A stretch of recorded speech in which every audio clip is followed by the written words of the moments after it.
Dans la sourate Al-Imran, verset 50, le Coran nous demande de suivre les enseignements de Jésus, alayhi salam. Alors pourquoi les musulmans ne font pas cela? Ma sœur, pouvez-vous mentionner votre nom, s'il vous plaît? Je m'appelle Shaziti. La sœur pose une question concernant le Coran, qui mentionne dans la sourate Al-Imran, chapitre 3, verset 50, que nous devons suivre les enseignements de Jésus, alayhi salam.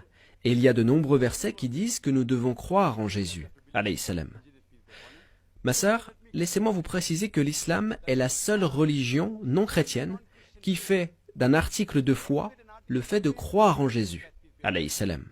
Un musulman n'est pas musulman s'il ne croit pas en Jésus, alayhi salam. Nous pensons que Jésus était l'un des meilleurs messagers d'Allah. Nous croyons qu'il était le Messie. Nous croyons qu'il est né miraculeusement sans père, ce que beaucoup de chrétiens modernes ne croient pas. Nous croyons qu'il donnait la vie aux morts avec la permission d'Allah. Nous croyons qu'il redonnait la vue aux aveugles et qu'il guérissait les lépreux avec la permission d'Allah. Jusqu'à ce point, les chrétiens et les musulmans vont ensemble. Mais on peut se poser la question, où est la séparation? Nos chemins se séparent quand beaucoup de chrétiens disent que Jésus, alayhi salam, a revendiqué la divinité.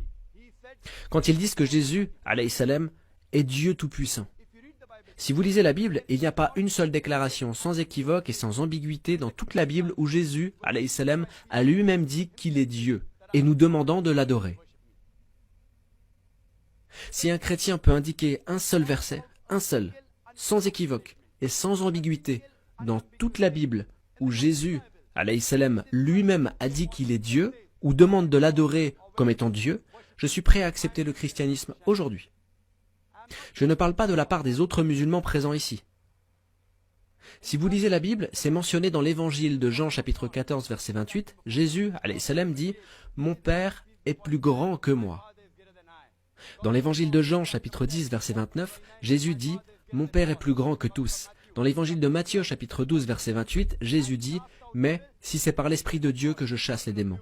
Dans l'évangile de Luc, chapitre 11, verset 20, Jésus dit « Mais si c'est par le doigt de Dieu que je chasse les démons ».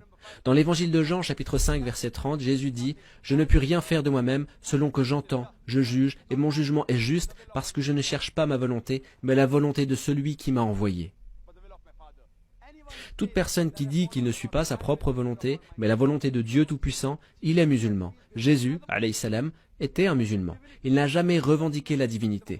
Et c'est clairement mentionné dans le livre des Actes, chapitre 2, verset 22, « Hommes israélites, écoutez ces paroles. Jésus de Nazareth, cet homme à qui Dieu a rendu témoignage devant vous par les miracles, les prodiges et les signes qu'il a opérés par lui, au milieu de vous, comme vous le savez vous-même. » Nous croyons donc que Jésus, alayhi salam, a été l'un des plus grands messagers de Dieu Tout-Puissant, mais il n'était pas Dieu. Donc ici est notre divergence. En ce qui concerne les enseignements, sa question fondamentale est que le Coran dit que vous devez suivre les enseignements de Jésus, alayhi salam. En fait, Jésus, alayhi salam, était seulement envoyé comme messager aux Juifs. Seulement pour les enfants d'Israël. Le Coran dit clairement dans la sourate 61, verset 6, « Et quand Jésus, fils de Marie, dit « Ô enfants d'Israël, je suis vraiment le messager d'Allah, envoyé à vous. » C'est aussi mentionné dans la sourate Al-Imran, verset 49, que Jésus, alayhi salam, était seulement envoyé comme messager aux enfants d'Israël. C'est mentionné également dans le livre de Matthieu, chapitre 10, versets 5 à 6. Jésus dit « N'allez pas vers les gentils, et n'entrez pas dans les villes des Samaritains. Allez plutôt vers les brebis perdues dans la maison d'Israël. » Qui sont les gentils? Ils sont les non-juifs, c'est-à-dire les hindous, musulmans, etc. Ainsi le verset dit « N'allez pas vers les gentils et n'entrez pas dans les villes des Samaritains. Allez plutôt vers les brebis perdues de la maison d'Israël. » Et un message similaire se répète dans l'évangile de Matthieu, chapitre 15, verset 24. « Et il répondit et dit « Je ne suis envoyé qu'aux brebis perdues d'Israël. » Jésus, alayhi salam, a été envoyé uniquement aux enfants d'Israël. Et son message était censé être suivi pendant une période déterminée. Voici ce que dit le Coran et ce que dit la Bible. Malgré cela, si vous analysez ce que Jésus, alayhi salam, dit dans la Bible, et c'est mentionné dans l'évangile de Luc, Jésus, alayhi salam, a été circoncis. Il a été circoncis le 8e jour. Masha'Allah, nous les musulmans, nous sommes circoncis. Mais la plupart des chrétiens ne sont pas circoncis. Si vous dites qu'un chrétien est quelqu'un qui suit les enseignements de Jésus, alayhi salam, alors, dans ce cas, je dirais que nous, les musulmans, sommes plus chrétiens que les chrétiens eux-mêmes. C'est mentionné dans la Bible. C'est mentionné dans la Bible, le livre des Éphésiens, chapitre 5, verset 18.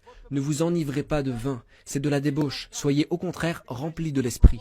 C'est mentionné dans le livre des Proverbes, chapitre 20, verset 1. Le vin est moqueur, les boissons fortes sont tumultueuses, quiconque en fait excès n'est pas sage. Nous les musulmans ne buvons pas d'alcool. Le Coran dit dans la sourate 5, verset 9, que l'alcool est interdit. Les musulmans sont la plus grande communauté qui ne boit pas d'alcool. Selon la Bible, vous ne devez pas boire d'alcool. Et c'est également mentionné dans de nombreux versets de la Bible que le porc est interdit. Ceci est mentionné dans le livre de Lévitique, chapitre 11, versets 7 à 8. C'est mentionné également dans le livre de Deutéronome, chapitre 14, verset 8. Et c'est mentionné dans le livre d'Isaïe, chapitre 65, versets 2 à 5. C'est mentionné sur au moins 5 endroits différents dans la Bible que manger du porc est interdit. Les musulmans ne mangent pas de porc, mais la plupart des chrétiens mangent du porc. Si un chrétien est une personne qui suit les enseignements de Jésus, nous les musulmans, nous sommes plus chrétiens que les chrétiens eux-mêmes. Et quand on demande à Jésus, alayhi salam, quel est le premier commandement, il répond dans l'évangile de Marc, chapitre 12, verset 29, « Voici le premier. Écoute, Israël, le Seigneur, notre Dieu, est l'unique Seigneur. » Nous, les musulmans, croyons en un seul et unique Dieu. La plupart des chrétiens croient dans la Trinité, le Père, le Fils et le Saint-Esprit. Si un chrétien veut dire quelqu'un qui suit les enseignements de Jésus, alayhi salam, dans ce cas, les musulmans sont plus chrétiens que les chrétiens eux-mêmes. Et vous pouvez regarder le DVD « Les similitudes entre l'islam et le christianisme » et vous apprendrez de cette vidéo que les musulmans suivent la Bible ou les enseignements de Jésus, alayhi salam, plus que les chrétiens. J'espère que ça répond à votre question.